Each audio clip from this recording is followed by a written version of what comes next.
Hey everybody, welcome to Before College TV Live. I am Harlan Cohen, and today we are hanging out with two MIT students. Welcome, Eva and Olivia. How you doing? Hello. Hello. Thank you for having us. We're Oh my excited. gosh, I am so excited to have you. You know, I have not talked to any MIT students before. Do people ever call MIT MIT? Does anyone ever do that? Only joking.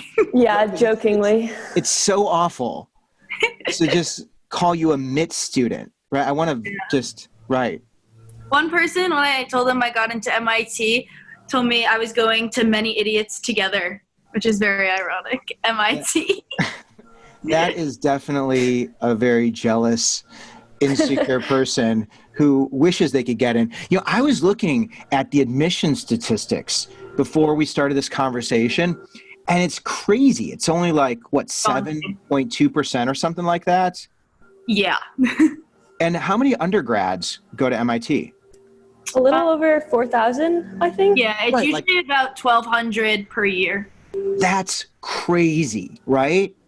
Like, did you think you were always going to go to MIT? Like, Olivia, when did you even come up with this idea that you could go here? Or, you know, was this always a dream?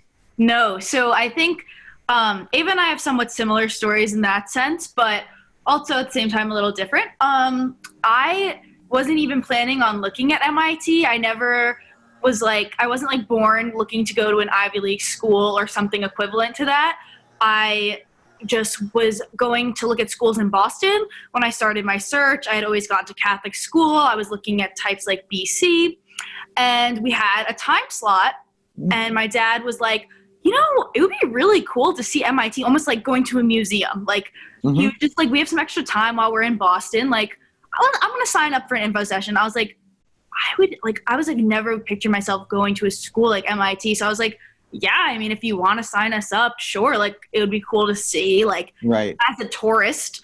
And it was the first school I saw, and I ended up just like falling in love with it. I just remember my tour is like a flashbulb memory to me, where like I remember so many like little details of it. Okay. I'm going to pause there, okay, Olivia. I want you to, and Ava, you're welcome to chime in as well. But Olivia, will you take us to that flashbulb moment? Will you actually, in real time, if you can, help us? Because we can't go on college tours because of COVID.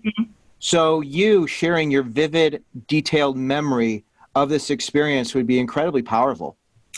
Yeah, so it started when we were in the info session, and, you know, they have like all the tour guides line up in the front of the room.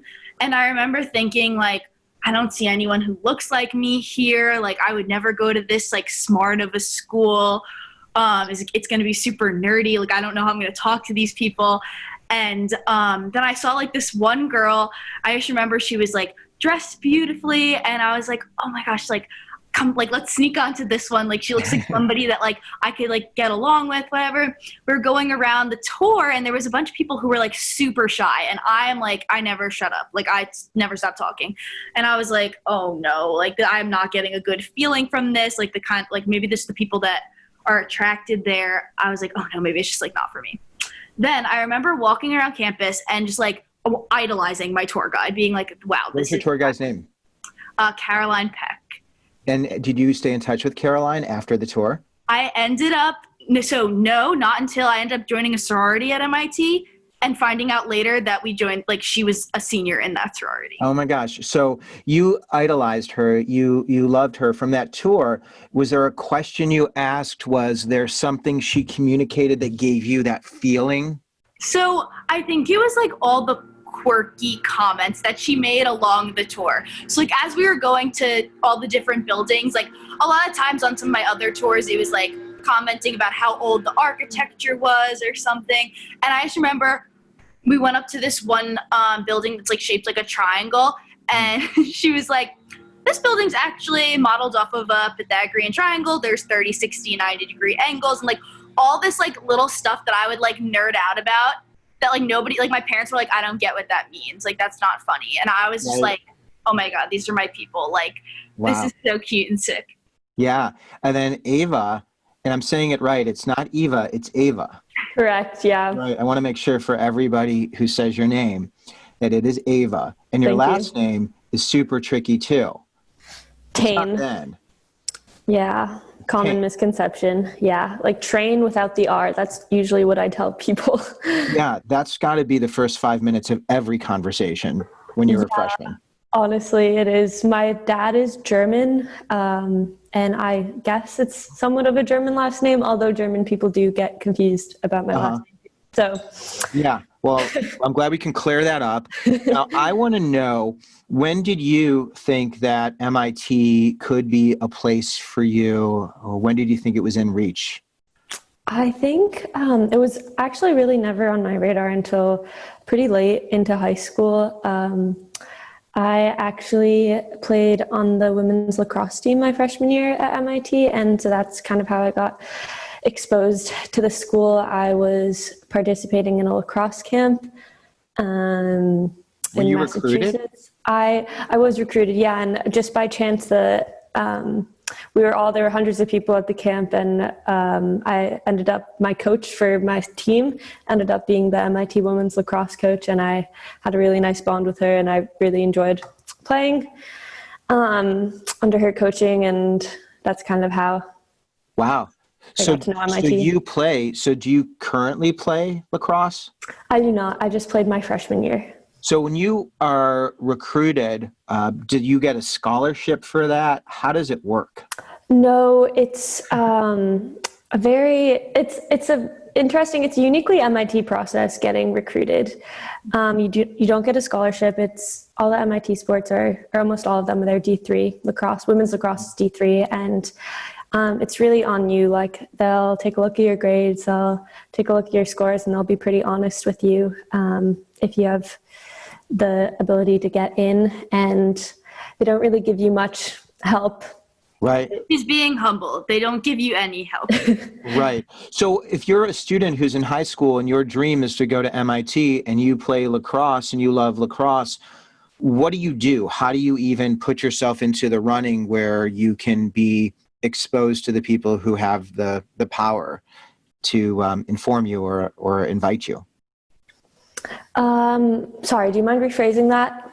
How does someone get to play lacrosse at MIT if they're in high school right now? Oh, okay, gotcha, sure. So I think getting in touch with the coach is maybe the first step. I knew I was always really into math and science, and I also knew that I didn't want sports to be my whole life. So, and I also knew that I wanted to go to a pretty rigorous academic university. So it just, like, MIT checked all the boxes.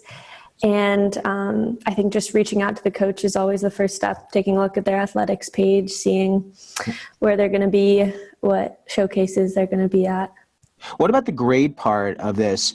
Were you able to, were your grades good enough without the lacrosse, or did the lacrosse help you? My grades were good enough, but the one thing lacrosse did help, it was nice to have the coach, because she recommended I take some extra classes in high school that I wasn't necessarily planning on taking, that MIT really values. So I think I was just going to take AB calculus, but she also recommended I take BC calculus. So that was something I took at the same time, and I wasn't originally planning on doing that. And I think that probably helped my application.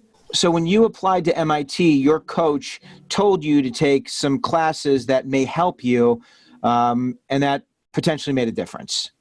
I think that instead help did make a difference, probably, in just like picking my courses for senior year. But other than that, I didn't receive too much help from her end. So I guess I want to be really clear, because there are so few people who get into MIT. It's really competitive and super hard.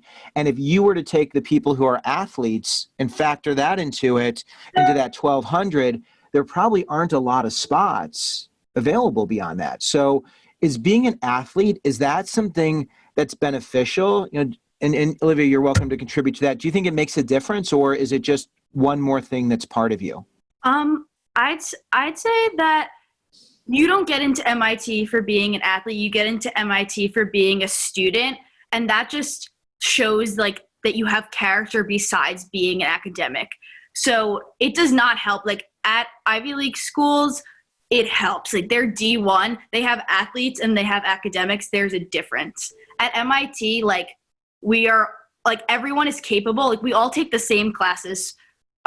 They're like general institute requirements. Yeah. And if you're an athlete, you like, they don't want you to be accepted into MIT if you can't handle the classes. So there's no slack given to athletes. Like the SATs aren't lower. The standards are not lowered for athletes like they are at most institutions. Right. Okay. At MIT, because students wouldn't be successful at MIT if they lowered these requirements. Like nobody gets help from being good at sports, but the way it helps is that it adds to their character. So my freshman advisor is the dean of admissions, and I asked him about this because I was super curious about how MIT compares to other institutions, and like we're different than everyone, not just in like what our school looks like or the fact that we're math and science. Like nobody gets in if they're not required. People don't get in because they have money. They don't get in because they're amazing athletes. Like they get in because they deserve to be there. So really, the athletes are just as smart as all the other students, and the only thing it does is it adds character. Like we don't want a bunch of like our undergraduate population would be pretty boring if all we had was science Olympiads, right? Like we want people that are dynamic, that are multifaceted, and like those are some of the facets. Yeah. So I think what I was trying to angle for was, is there a back door or is there some other way? And it sounds like there's no back door. No, there's no back door. There's only a front door, and you have to be a student to be able to get in there. So yeah. And Eva, thanks for answering that. And Olivia, I really appreciate that, because I think that's one of the pieces that people really struggle with is how to get access. And I find it fascinating that the two of you, it wasn't your dream, and it just kind of you naturally ended up there.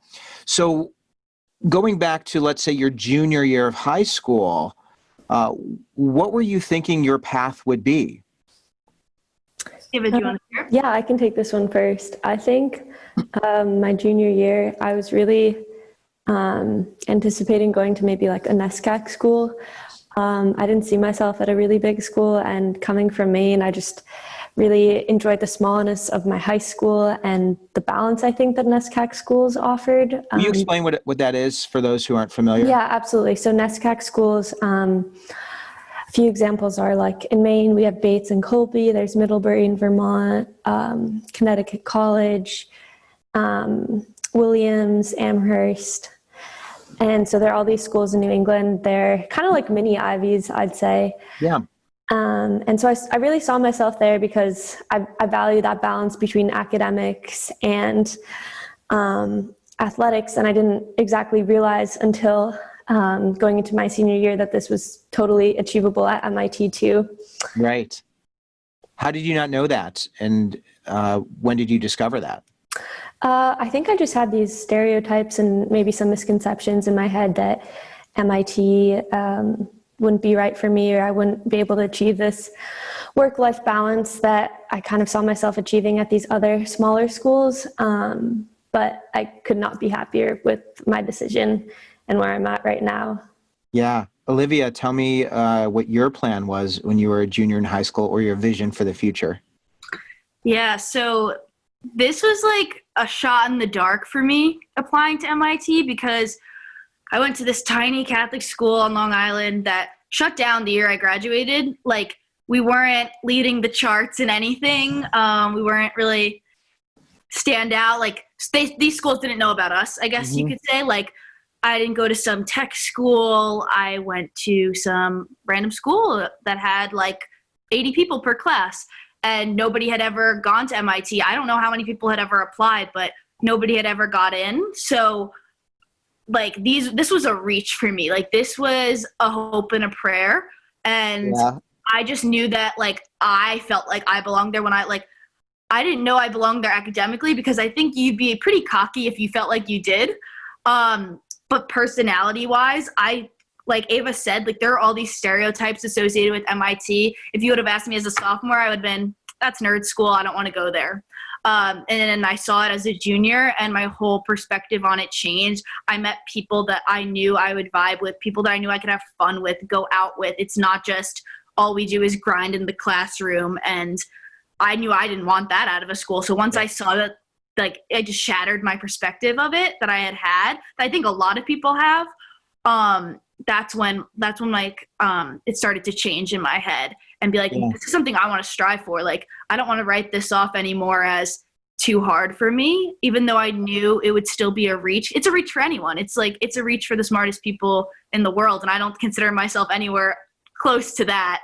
So it's like you have to be exceptional, and then random. It's a random in a sense, right? I was upset that I liked it, because I was like, why did I have to fall in love with this school that is a 7% acceptance rate? But I was like, let's go for it, right? And then I applied to schools that I figured I could get into that were more like my original plan. So I knew I'd have a backup, but I figured what's one more essay, what's one more application when you're applying to these schools? It's worth it. Let's play a game. Did you get rejected from other schools and get into MIT? Eva, do you want to? Yeah, sure. Let's see. I definitely got my fair share of rejections. Oh, good. This is so fun. First off, I was deferred from MIT. I applied to Brown, and MIT I got deferred from both. So that was, I think it was in the same day too. So that was a tough day for me. I kind of lost all hope for a few days. Same with me. I applied to Columbia and MIT early, got deferred from both. From both? So you were both deferred, and then how did you get in? What was the magic? I think as a deferred student, you send an update in February maybe, and I just kept really pushing myself my senior year, making sure I was staying on top of like extracurriculars, academics, like keeping my grades up, or taking on more. Yeah. And I think that helped me. Were you like killing yourself? I mean, were you balanced? Were you happy? How were you doing in terms of managing, your life while trying to get in? I could answer. Yeah, go ahead first. Okay. Yeah. So when Eva mentioned the update, I remember like calling admissions and being like what? Like, do I have to cure cancer in the next 3 months in order to get in? Like, I don't know. I just was like, what am I going to do that's going to all of a sudden change my odds, right? But I think for me, I pushed a little bit more, but also like the balance has always been super important to me. I never want to like push myself to the point where I'm not happy anymore, because then what's the point? So like I, similarly to what Eva was saying with calculus, like I switched from A/B and I independently studied with my teacher for the BC calc exam, because that's a skill that like would be really helpful at MIT, like having advanced calculus, and my school didn't have it. So my teacher was like, if you're looking for a little extra, like I'm willing to stay after school with you and prepare you for this exam. So that was one of my updates. But then another update of mine was something just like more Olivia than more MIT, but I still included it because, like I said, it's like multifaceted. Like they don't want a bunch of the same people. So I started bringing communion, because I'm Catholic, and I started bringing communion to the nursing home. So like my updates weren't necessarily harder. They were just, this is what I've been doing the past 3 months. Like I still want to go here. Yeah. I'm still doing things that I care about, because I think MIT really prioritizes passion, not necessarily just passion for academics, but like everybody I've met at MIT really cares, like really, really cares about something. Yeah. So you weren't doing communion at these homes for elderly people because you were trying to get in. You weren't trying I was just doing it. It wasn't motivation. It wasn't like, what could I do? If you can't cure cancer. Yeah. That was like the calculus part. Right. That was like something I can do academically. But then no, I just sent them something new that I've been doing. And right. And you do it and you got joy out of it, and joy led you. And I find this, I've talked to many students who have gone to Ivy League schools, and it always comes down to joy being what gets you in, as opposed to somebody who looked at this as this thing on top of the mountain or the pedestal, and I have to do it so someone could want me, as opposed to really filling your cup with the things you want and love so it overflows. And then, so Eva, what do you think it was for you? I think honestly, it was just kind of, as Olivia said, doing what I was doing. I think I kept my grades up. I took BC in addition to AB. I challenged myself academically, but beyond that, I don't think I really changed things up too much. Right. So you two are exceptional when it comes to your math and sciences, or you say you're really proficient, gifted? Great. Not compared to other MIT people. Right, I wouldn't say that. You don't feel smart. I feel like humbled. Yeah, I guess humbled is definitely in the high word. school, I definitely leaned towards math and science always. Like for me, like you said when we started talking, like being women in STEM, like that didn't become apparent that wasn't a thing to me until high school. Like when I was younger, like the girls like beat up the boys in math and science in like 8th grade. And like, I never knew that there was like these stereotypes associated with it. Maybe implicitly I did, but then all of a sudden realizing that like, oh, it's kind of cool that I'm interested in this stuff didn't come till I was a little more socially aware, I think. Yeah. Yeah. And that's a great way to introduce that piece, that you are both women who are at MIT. And I know that when it comes to how MIT admits students, it's a 50-50. It tends to be statistically, but when it comes to women in STEM, it's not a 50-50. So do you feel that? I know that Olivia, you said you recognize that. And Eva, I'd love to hear from you as well. How has being a woman impacted your identity being in a world that's predominantly male? Has that been an issue and a challenge? I'm not really sure how, I don't know. I haven't really grappled too much with like my identity as as women in STEM. Like it's always been part of me. But I'd say as a woman, like I'm definitely intimidated. I'm still intimidated to this day with materials like coding or just any like hard math or science. And I think it's something I definitely need to overcome in my head. I don't know if you want to speak to that, Olivia. I have kind of a funny story while you think, Eva. Yeah. I don't know. Is that okay? Mm-hmm. Okay. So when I first got into MIT, I was working at this beach club with a lot of very wealthy, old money individuals. And, you know, they're always kind of surprised to see that, like, the lifeguards and stuff, like, were going to college. I don't know. I just, like, in their head, definitely a different way of thinking. And this one older woman asked me where I was going to college. And so I said MIT. Besides the look of surprise on her face, she was like, "But honey, are you sure? Like, you're going to be the only woman there." And I was like, this is the 21st century. It is a 1-to-1 ratio. And I was so surprised that, like, I don't know, maybe she was like 30 or 40 years older than me. But in my head, like Eva said, I've been fortunate enough to not have like anyone tell me that I couldn't do it. Like it was never like, there was never a discrepancy for me. Like I always just was like, this is what I like. This is what I'm going to do. And I know not everyone's had the privilege. Like maybe people are the only girl in their coding classes. Like I've had friends share that experience with me as well. But I've had a very positive experience of more like, it's boss that you're doing that, not like, oh, why? So when she said that to me, I was surprised. I was like, no, like MIT's better than that. Like we don't do that anymore. Yeah.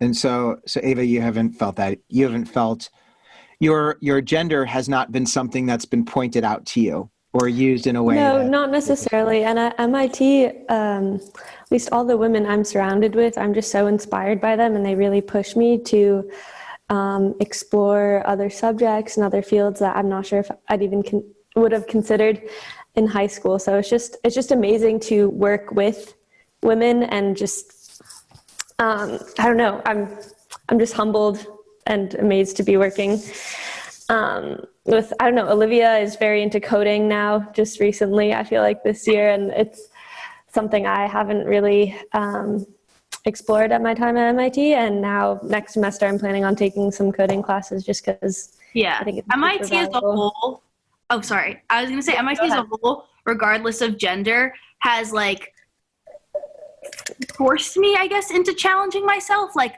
I don't think I would have been brave enough to just like dive into like the world of computer science.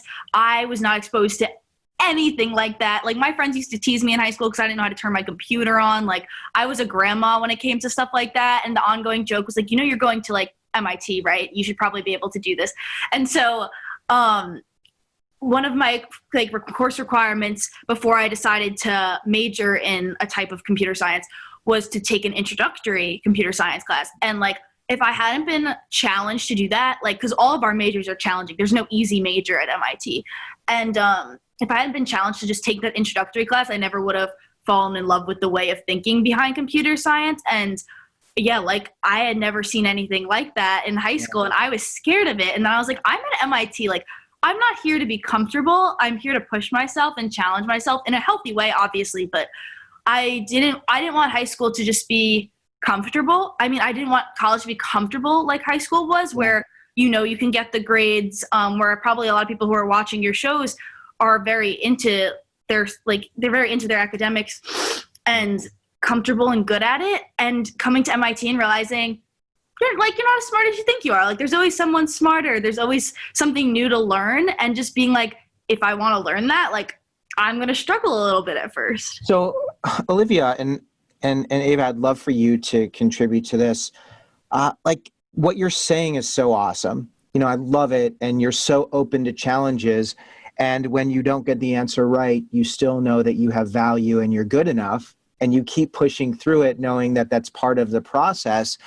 But how did you get there? Because I think that there's so many people who want to be where you are, who define themselves based on the grades and the outcome as opposed to the experience of doing.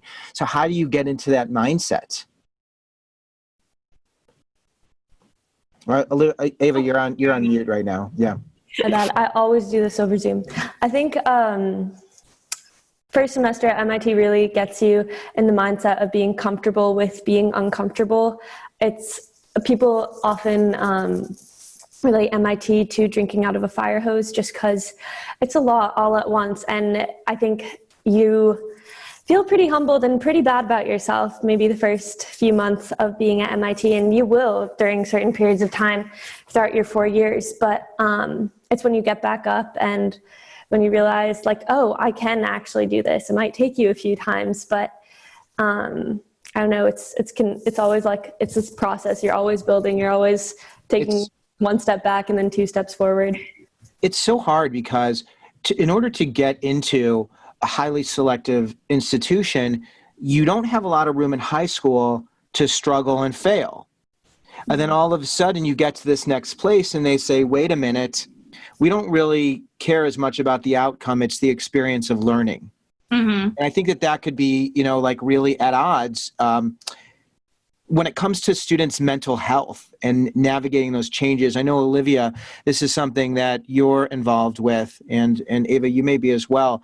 But you, just so people can have a sense of some of the places where Olivia and Eva spend their time. So Olivia, you are the Vice Chair for Undergraduate Association Committee for Student Support and Wellness. You also are involved with Alpha Phi, your new member education, a campus tour guide, a tutor and grader for the biology department, and a leadership mentor for Leadership Training Institute. And Eva, I'll share all the wonderful things that you do as well. But Olivia, tell me, the mental health piece, how does that factor into what you do and just the general vibe at MIT? Yeah, so I'd say that's probably the area of life that I'm most passionate about. And it's really the main reason why I chose the major that I did, because my major is it's computation and cognition, which is really at the crossover of brain sciences and computer sciences. But I myself have struggled with anxiety, and it's like a history throughout my family. So it's always been something that I've been really passionate about. And going to MIT, like MIT is a pressure cooker. Yeah. There are people that have a great head on their shoulders and don't feel it for sure. Like, those people exist. But I myself, like, I internalize a lot of pressure. And I think as soon as I got to MIT freshman year, not so much because it's MIT, like, and grades are important and stuff like that, but just more like the combination of going off to school, missing home, like realizing that like you're not necessarily going to fly through life anymore totally made me anxious in like all areas of my life, and just wanting to like provide some sort of support system, because MIT does foster like a high stress environment. And as much as they do to try to prevent that, it's what happens when people are doing the impossible. Like they're going to have a lot of weight on their shoulders and people crack. And I think just it's like great that we started talking. I feel like mental health is now something that everyone talks about and a lot of people feel super comfortable with, but there's so much room for improvement. And that's why I joined this club. And now next year I'll be vice chair of it. So I'm looking to learn a lot more from it. But MIT has a lot of resources because MIT knows it's hard and knows it's stressful. So I don't think I need to get into all like the specific acronyms and names, but there's And can you? I can. It's so much more interesting to hear all the acronyms and names for people who, a lot of people have anxiety, and thank you for offering that. And Eva, I want to include you. You're always included in this discussion. And when it comes to the anxiety piece, I know you just offered that you had dealt with that in the past. And I know for me, I deal with anxiety. I have a therapist that I'll see every few weeks. I journal, my journal is right here. I do certain things to help myself because life is just uncomfortable. And it's funny, Eva, that you mentioned getting comfortable with the uncomfortable, because that's like my, creed. Anyway, you can tell me, right? Sometimes I try to be smart. Anyway, Olivia, your anxiety, can you speak a little bit to when that peaked and how you were able to work through that? Yeah, so I think like it's extremely common for it to peak your freshman year. And for me, freshman year of college.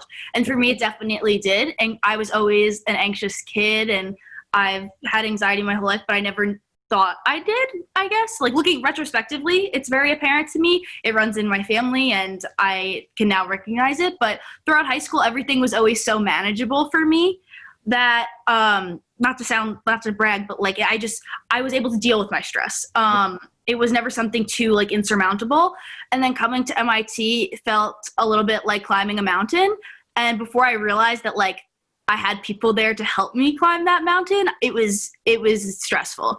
I don't think it was necessarily just the school part though. I think I'm extremely close with my family, and having that little safety net taken out from under me was also part of it. But I started to really struggle with it more and more as like winter came on and the second semester came. Was it grades that it manifests? Was it grades? Was it just, were you hiding from people? Were you sleeping too much? Not necessarily one thing or the other, just I guess everything and nothing at the same time, but not grades. I kind of went into MIT with the mindset of don't try to be a straight A student anymore. Like just you're here to learn, but definitely still being stressed about people knowing more than I did coming in, about just like I realized that there's like this whole other level of being confused where you can look at a homework assignment and not know how to start it. And that definitely contributed to it. And it wasn't until I like found, I guess, my people at MIT, not to embarrass Eva, but like she's my number one person at MIT, and like found people, like I wasn't doing it alone anymore, that it like I now cannot wait to get back to school. I had the best second semester of my life, but it definitely took me a while to find people that I vibed with, because it's such a diverse community at MIT that you're not going to mesh and gel with everyone. You can get along with everyone, but they're not going to be the people that you come up and visit Maine with. You know what I mean? Right. So I think not having that initial like friend group that I had throughout high school, I didn't join a sports team. I had always been on sports teams in high school. Definitely was kind of doing it alone at first. And then I just kind of threw myself into trying to meet people, and that made all the difference for me. Right. So it just took time, and then meeting Eva. Eva, tell me about the first time you met Olivia, and where was it? All the details. Oh God, I'm embarrassed. I don't even know if I remember. The first time we met. Have you known each other for more than, has it been a couple years? Was it your freshman year you met? I mean, a freshman year, we were both living in the same dorm, Baker. Which dorm? Beaker? It's called Baker. Lots of freshmen live there. I guess stereotypically like athletic, social dorm. I don't know. But yeah, I honestly can't remember, but I don't feel know. like we became very fast friends, and I don't know, it feels like it went from 0 to best friends like that. So Olivia, do you remember when you first met?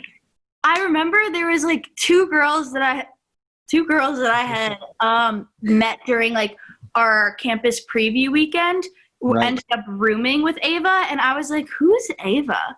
And so I don't remember when I actually met her, but it was either we joined the same physics class and we joined the same sorority. So one of those, I don't remember our first meeting, but I just like clung to her because I was like, this is like the one person I found that like can de-stress me and like is good with the distractions. So like I feel like Ava, you'll have a good amount to say about this, but like breaking out of the MIT bubble, like the two of us have definitely helped each other in order to manage stress by like immersing ourselves in the city and like realizing that college is not just academics, even if you go to MIT. So Ava, do you want to talk about some things that like we like to do? Yeah, absolutely. I think a lot of people on campus don't really realize there's like a whole city beyond MIT, and I'm so happy being in Boston. Like, it's the perfect college town.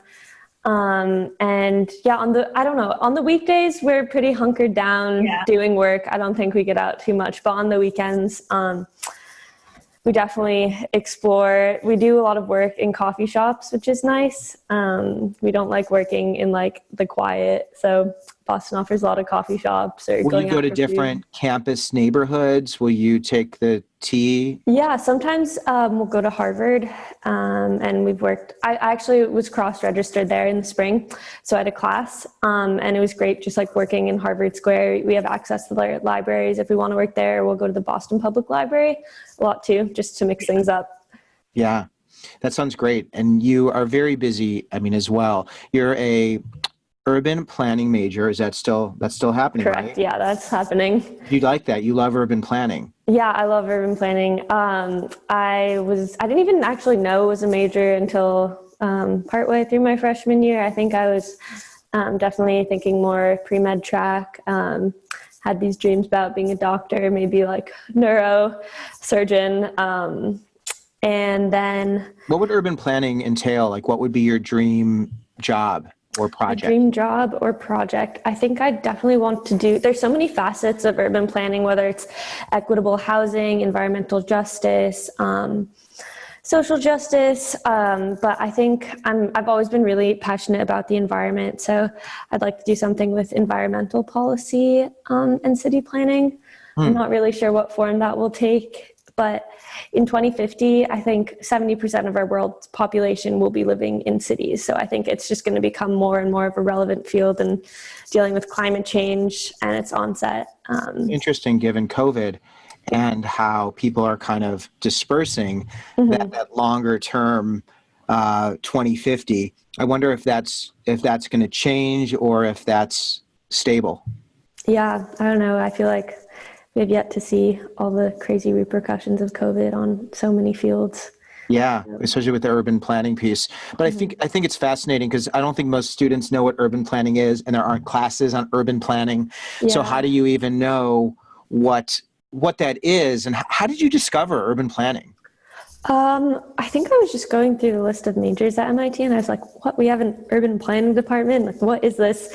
And it sounded like something that really aligned with all of my interests. And I've always had like a bit of an interest in design, and then I also really wanted to do something for the environment, and I also really like cities, and I don't know, it just checked all the boxes for me. And it's a fairly small department, but I'm happy to be. Yeah, I mean, it sounds great, and people change their majors as well.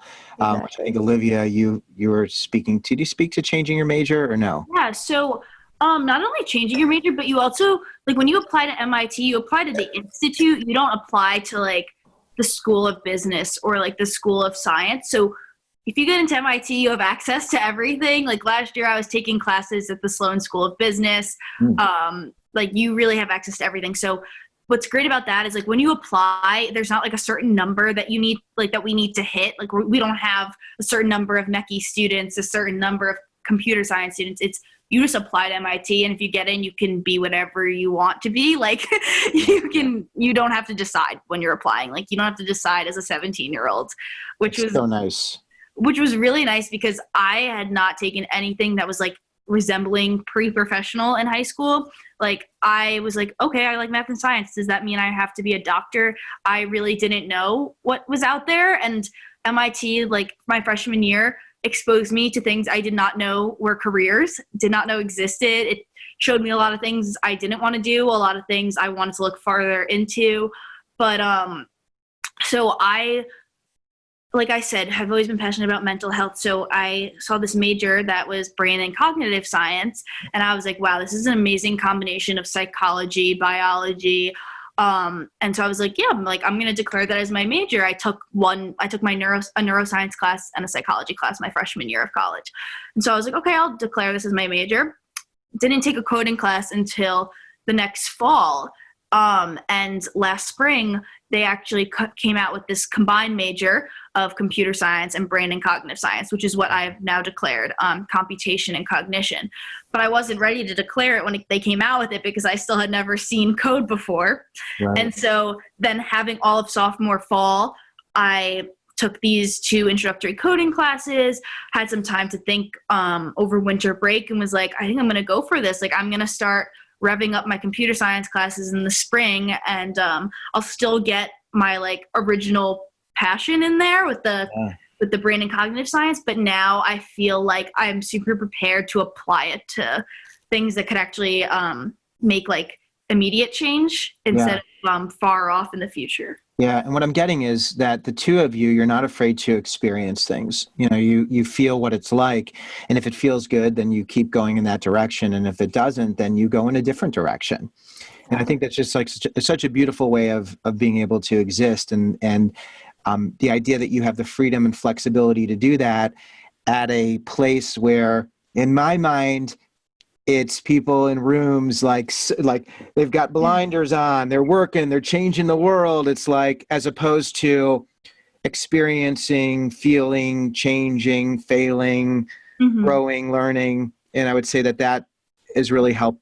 Am I describing it correctly? Yeah, I think you are. And I think one thing that was great about freshman year at MIT was the fact that we didn't have grades first semester. So that also alleviated a lot of stress, but also left room for exploration, which was really nice. And then, I don't know, my first semester was very STEM heavy. And then my second semester, I went in the complete opposite direction and took like 3 humanities classes at MIT. 3 out of my 4 were humanities classes, which is kind of unheard of. People gave me weird looks.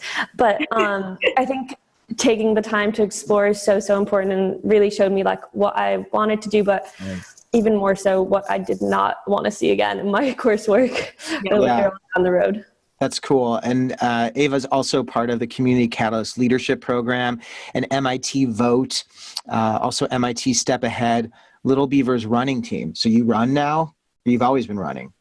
So the program actually partners students with children with autism. So every weekend. Not running. Okay. I'm doing a bit of running, but we're partnered with children in the local area who have autism, and we run around the track with them every Sunday. It's honestly like the best part of my weekend. It's really? So fun. Mm-hmm. Oh, that's so great. Something similar in high school. I was on the unified basketball team. Okay. So I just really liked carrying that out. It's something that's followed me. Yeah. So giving of yourself and volunteering and finding joy and helping, it sounds like that's something both of you really pride yourself on and continue to do. It's really nice. I think the volunteering and that piece, it's such a hard thing because I think people do it oftentimes because it looks good, but more than anything, it feels good. You know, Olivia, are you still doing the work with what were you telling me before? You were doing with your spiritual. The nursing home. Yeah. That was something I did at home because I could go straight from church to the local nursing home, which is like in the same town. But at MIT, I'm a member of the Tech Catholic community. So we actually have a non-denominational chapel in the center of campus that leads services for a whole slew of things throughout the week. But on Sundays at 9:30, you can catch me there. And so like I guess like how it's came with me is that I now read at mass on Sundays in our chapel, and it's just kind of cool because I've like going to Catholic school my whole life. I've never really been exposed to like other religions and other cultures. I lived in kind of a bubble. And so now it's interesting to see like the place that like I worship in transform with all these different religions and cultures throughout the week. And it's also cool to see that like there are people that are passionate about like their spiritual life, but it might not be the same as mine. So it's like I've just like I've learned a lot because I had never been exposed to anything like that before. So you're very spiritual. You have a close relationship with God, clearly, but you're also in a sorority. So the two, and of course, I know the two can coexist, but I think it's always really interesting when people are in high school thinking of what a sorority is. And I would never join a sorority. I mean, you hear that all the time. Said that. You're both in the same sorority, correct? Do I have that right? So you're both Correct, in LLC, yeah. is that right? Yeah. Yeah. So tell me about Greek life and how you're able to make choices that are in alignment with your values and stay true to you. How does that work? And yeah, I'd love to hear from both of you. Sure, I can take this one first. I think in high school, I was like, never joining a sorority. This will never be for me. Like, I really didn't like the stereotypes that were associated with sorority life. And I was like, I am much too academic to be in a sorority. And again, MIT, just like misconception. I came to MIT. And I think it's about 30% of women are in sororities at MIT and 50% of men are also participate in Greek life. So it's like a big number of students, and primarily just being a sorority has been such an academic asset. Like I lived in the house this past year, and we live in a house in Boston, and there's always someone who's willing to help you, tutor you, give you advice, not just academic advice, but life advice. And you probably have a lot to speak regarding that too, Olivia. Yeah, so same attitude. I tell people this on my tours.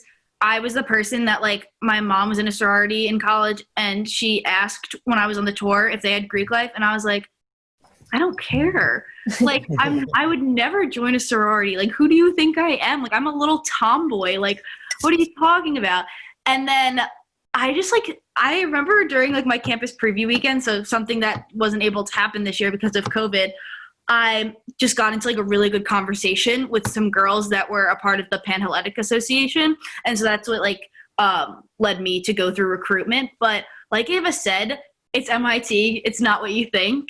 Like, I don't know, I guess it's very different than like your Southern school, like stereotypical Greek life.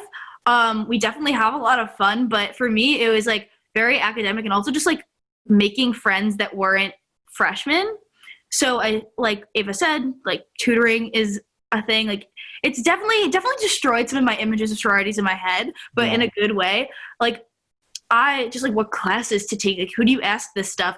And I didn't have a team coming in. Having like when I was in high school, I just asked girls that were seniors on my team what I should do. And I didn't have that coming into MIT, and it was kind of scary to not have like the mentorship.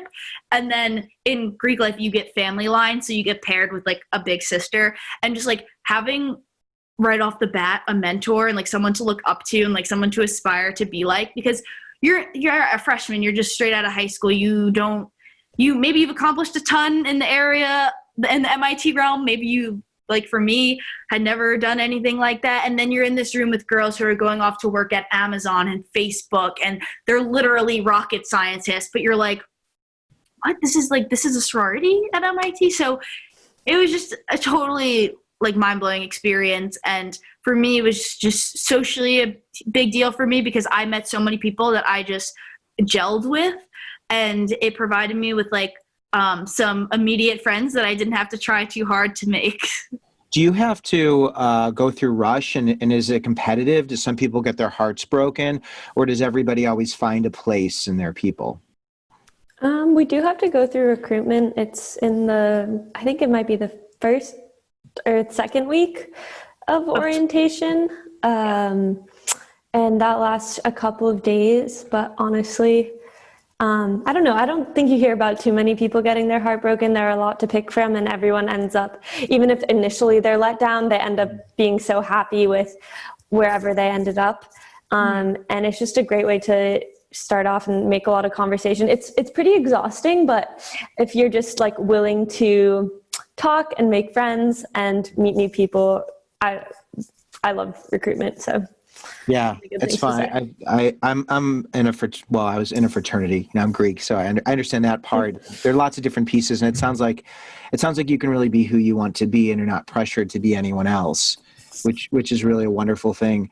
When it comes to I had another question.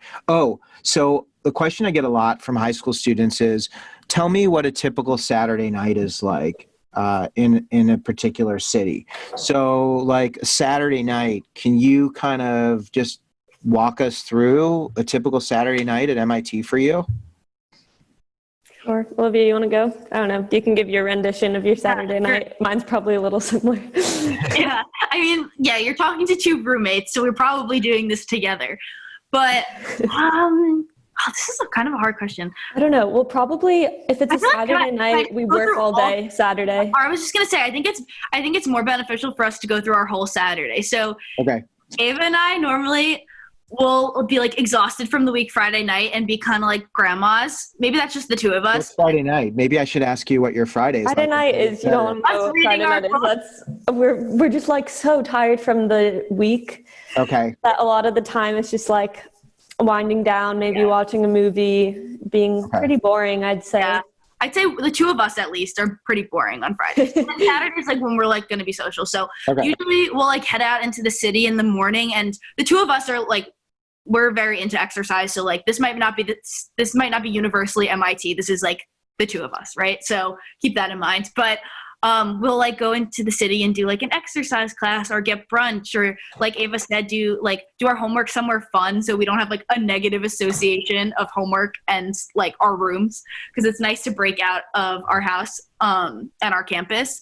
So yeah, pretty much work all day Saturday. Like MIT is not easy, and like I don't want to mislead anyone by saying like, oh, like we just roam around the city all day. Like, no, we don't. Like we get up early, we go exercise, we work all day, and then we mostly see our friends at night. Yeah, I'd say so too. Maybe we'd like bake, or I don't know, go out for dinner. Yeah, and then I feel like on Saturdays, normally when I would go to like a Greek life party. So sororities don't have parties, fraternities do. And like, I don't know, it depends on who are your male friends. Like if you have male friends that are in frat, then that's where you'll probably go. So yeah. I'd say then Saturdays, like when I hang out with like my larger group of friends, during the week's more like, you know, one or two people who I'll work with. And then Saturdays where like I would hang out with everyone. Okay. Then do you both have jobs, like where you get paid? I mean, I know you're doing so much work. You referenced a job, Olivia. Do you mean for the summer or throughout the school year? Just throughout the school year. Okay, yeah. So I work as a campus tour guide, so I get paid for that. Nice. And then as I worked with the biology department, so for the introductory biology class, that's one of our general requirements. I tutor and I grade. But then during the summer, I'm working for a UROP, which is Undergraduate Research Opportunities Program. We have a lot of acronyms. Yeah. That's what I always tell people on my tours. I'm like, if I don't explain one, please tell me. Right. So MIT has this really cool thing where, right, we have tons of postdocs, tons of professors, tons of PhD students. So undergraduates are allowed to reach out to any of them and volunteer, work for pay, or work for credit in their lab. So that's what I'm doing this summer. Are you getting paid? Like you getting money? I chose to get credit, but you can choose to get money. It depends on what you think you need. Like I lifeguarded and nannied in high school. So like I saved my money so that I could do this for credit. But a lot of people do choose to do it for pay. Yeah. That brings me to the money piece. I know I mentioned before I was going to ask you about that. Now, I know that so many people look at a price tag, an MIT price tag, and they freak out. They don't even apply. They don't think they can even pay or handle it. So how has the money situation been for both of you? How have you been able to manage that? Sharing as much as you're comfortable sharing. I can go first. I I'm very fortunate. Both of my parents work and they were able to pay for my college tuition off the bat. And I realized this is like, I don't know, I'm very fortunate and a very lucky place to be able to say that. And that's not usually the case for everyone, but Yeah. that is my case at the moment. So I have both of my parents, yes, they do have jobs, but I am a financial aid student. So I actually which really surprises people. Like, I remember when I was like telling some of my parents' friends that I got into MIT, instead of like congratulating my parents, they'd be like, "Oh, like you have a nice bill to pay now." And that really bothered me because there's just so much misinformation. People think the better the school, the more expensive it is. But with schools like MIT, the Ivies, and I'm sure a lot of schools of the same caliber, we have 100% need-based financial aid. What that means is that whatever your family can pay, they must pay, but 100% of what they cannot pay is covered. So MIT was like, who would have thought when I was a freshman in high school that this, I don't know what it's up to now, like $70,000 per year school was going to be the most reasonable school for me to attend. So I applied to schools where I got academic scholarships. Like, nobody gets an academic scholarship at MIT, right? Because then everybody would have an academic. What are some of those schools where you got some academic money, you got some merit aid, because again, like only 1,200 students get to go to where you are. So that piece I think is really helpful. Yeah. So I guess one that stands out to me was that like I applied to Fordham in the Bronx because my sister went to Manhattan College and it's like nearby and I wanted to see it, loved it. They give merit scholarships, but don't have 100% need-based financial aid. So like, I don't remember the exact numbers now because it was a few years ago, but basically I got more money from MIT in financial aid than I would have to go to Fordham. Wow. And so like MIT, which was the best school probably hands down that I applied to, was also the least expensive for my family and I had to pay for. So it was like an extremely positive and surprising experience for me that I could go to MIT and graduate without loans. And I think that's a pretty common experience for people to graduate from MIT without loans. I can't speak for everyone, but financial aid system is like, I've had such a positive experience with it. So that's great. That's wonderful for people to hear, because I don't think they recognize that. I mean, there's always different circumstances for each family, but that's awesome. If anyone has questions about any of the things that we've talked about here, Eva and Olivia, are you comfortable with students reaching out to you? Yeah, absolutely. Yeah, like you'll actually respond to them? Yeah, for sure. We have a lot of time on our hands right now. Well, you think they're weird and like... God, no. I'll start a streak with them on Snapchat. Yeah. You'll drink with them on Snapchat? I'll start a streak with them on Snapchat. I got very confused. I wanted to make sure we cleared that up, right? Right. You'll start a streak with them on Snapchat. That's awesome. I just have a couple more questions, and then I'll wrap this all up. When it comes to your campus tours, Olivia, people will ask you questions, and you've been asked a wide range of questions. So I would love to know, what's a question that you're asked that you think, this is such a great question, like this is the best question that you should ask me? Mm-hmm. Do you have that? Gosh, no, I thought you were going to say what's the worst, and I had an answer for that. We could do that too. You know, I try to be like a cup full kind of guy. Okay. I remember I had one kid ask me, what was your SAT score? And so I was like, I mean, there's no like rule saying I can't tell him, right? So I tell him, and he's like, oh yeah, I already got higher than that. And I was like, oh. I guess you're set. Yeah, like that's not what gets you into MIT, and like I don't know, that's just like it becomes it's such a significant part about high school, like, you know, studying for these tests, but it is not a significant part about college. Like I hadn't been asked something like that in so long, and I was like, that's just like not what's gonna get you in here. Like you don't belong here if that's what you care about. And obviously I did not say that to him because I wasn't trying to be mean, but you really don't. Like if that's all you care about, you're not going to like the people that go here because that is not what they care about. Yeah. And then the best. So that's a great question. I love that. I think that really makes a ton of sense. Is there something that you think everybody should ask you? A question that really speaks to MIT or speaks to you that you like answering? Yeah. I'd say like the basic question is one you should ask at every school you go to. Why? Ask your tour guide why they chose to go there. Yeah. And yeah, I could like go on and on about like all the acronyms, like you said, this program, that program, and like what MIT has. But like you can find all that on a website, right? So Right. like I won't waste the time. And I think what it came down to for me was the feeling, right? Everybody says, "Oh, I felt like I should go there," but more specifically, what that feeling was for me was like collaboration is kind of a buzzword that I think you hear a lot of big companies starting to use. Oh, we're collaborative, not competitive, la di da di da. But like at MIT, it's not a buzzword; it's a reality because I think MIT is so hard that you can't do it without collaborating. So you don't get that cutthroat competitive atmosphere that you'd get at schools of the same caliber because everybody's just trying to get through it together, right? It's more like the undergrads versus MIT, not the undergrads versus each other. And like going to a place where people were going to help me learn, help me succeed. Like whenever I'd have trouble with like my work, people like, I come from New York. Like when people are so nice to me, I'm skeptical. And then I realize like I need to let that guard down because that's not what it's like at school.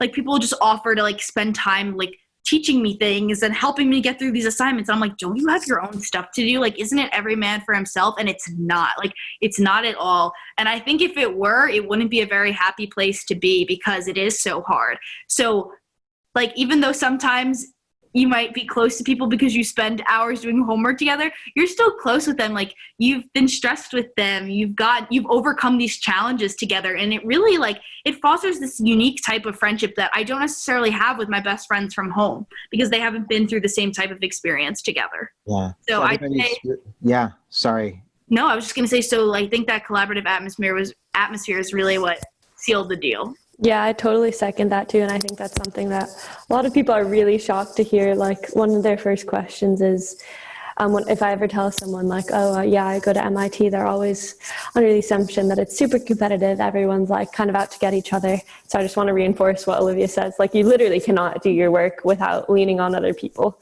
Yeah. I wouldn't have known that. That's a really, I mean, this has been so interesting and, really pulling back a little bit of the curtain because for me MIT is I haven't done work at MIT. I've wanted to, and it's a very tight community. It seems like it's a very protective community, and protecting each other and being cooperative within that area. Is that the sense as well? Is it closed off or is it open, or how would you say? I don't know if it's closed off. I don't think it's closed off, but I wouldn't say like, I know my first thought is like, do we interact with other colleges that much? I mean, closed off maybe People in that definitely come to MIT, I feel like, to hang out on the weekends. I feel like I see a lot of people from other schools, but I don't have a desire to venture elsewhere. Yeah. It's just been a mystery to me because I really find it so interesting. I think especially with the mental health piece and wanting to really help and be a resource, just because even, when you're mentioning, Eva, the getting comfortable with the uncomfortable, I just think that's such a part of the, it sounds like the experience there. And it's awesome to talk to you. You're all so interesting. If you can go back in time and you could give 8th grade you one bit of advice, okay, and tell 8th grade you something that's going to help alleviate your stress. So Olivia, you get in your time machine and you see 8th grade you and you go, hey, Olivia, you're going to worry a lot about this, okay? But you know what? You don't need to worry about it because it's going to be okay. Mm-hmm. What is the thing that you would have told you that you spent way too much time and energy worrying about? I think something that I don't think I really learned until I got to MIT and you were no longer striving for, hundreds in every class. It was more like, I just want to get through this, is like 1 point doesn't matter. So I think in high school, a lot of like type A students will like really like hurt themselves, I guess, in their heads about, like I should have gotten that one question right. In the end, it's not going to be a matter of 1 point on your SAT and 1 point on your GPA. It's not going to be about that. It's like channel your energy into things you care about, not into things you think other people care about. Because like what's going to come out in the end is like, do you have drive? Do you have passion? What do you care about? Like, are you a dynamic, multifaceted person? Like I said before, not, oh, wow, you got a 99 in bio, not a 98. Congratulations, MIT wants you. That's not what's going to matter in the end. So like, don't waste your time. Make memories with your friends. Like, don't stay in all weekends. You know, there's times when you need to grind. There's times when you need to study. There's times when you need to put in work.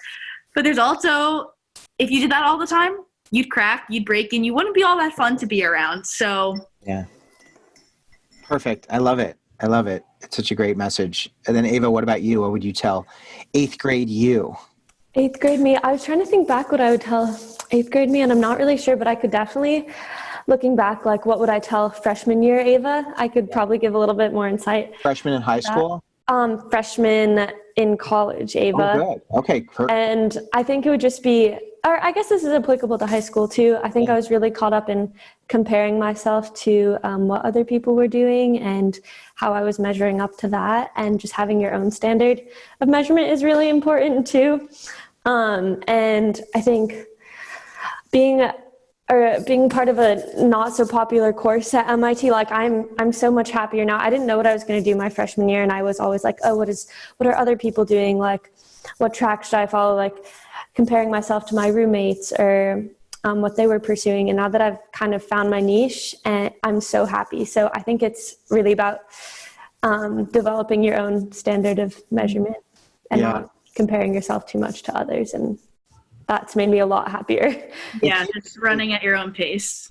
It keeps coming back to joy, like finding your joy, finding the thing that lights you up. And it's not about the other people around you. It's really that light source that feeds that. And when I look at you and hear you and see you both, that really comes through. I think for those students who can't visit MIT and haven't had the opportunity to go through some of the programs that you were able to go through before college, you both being light and being someone that students can connect with. And if somebody's watching this and Eva and Olivia really don't reflect who you see yourself being, you know lots of people, right? Mm-hmm. Like lots of people from all different backgrounds, all different, race, religion, ethnicity, you know it all. You know them all, right? Yeah, absolutely. And I think to connect you if you'd like to talk to someone who might, represent your interests a bit more. Exactly. Like I also, because when you asked us to do this, like we're best friends, we're roommates, we're in the same sorority, right? We're only one aspect of MIT. We can definitely speak for the academics of the whole institute, I'd say, and like certain aspects of MIT we can speak for as a whole, but I'm sure our social experience isn't universal, and it's very important that like I definitely didn't see myself at my first glimpse at MIT, and if you're not seeing yourself in the two of us, that's totally fine. We don't expect everyone to. And like just know that we're not representative of everyone, so that it's really important to like keep looking, keep searching, because like there's 1,200 people, you'll probably find someone that you'd want to be like. Yeah. That's great. Well, you are both so generous, and I'm so thankful, and I'm so grateful. And for everybody who's watching, if you have questions, reach out to Eva, connect with Olivia. Yeah, please do. There's so many people who they can connect you with as well. And if there's anything that I can offer or address, please let me know. Before we say goodbye, anything we need to clear up, or are we good? Good. I think we're good. Awesome. So for everybody watching, thank you so much. I'm Harlan Cohn. This has been MIT's College Conversation. I look forward to continuing this and having more conversations and being in your corner. Thanks, everybody.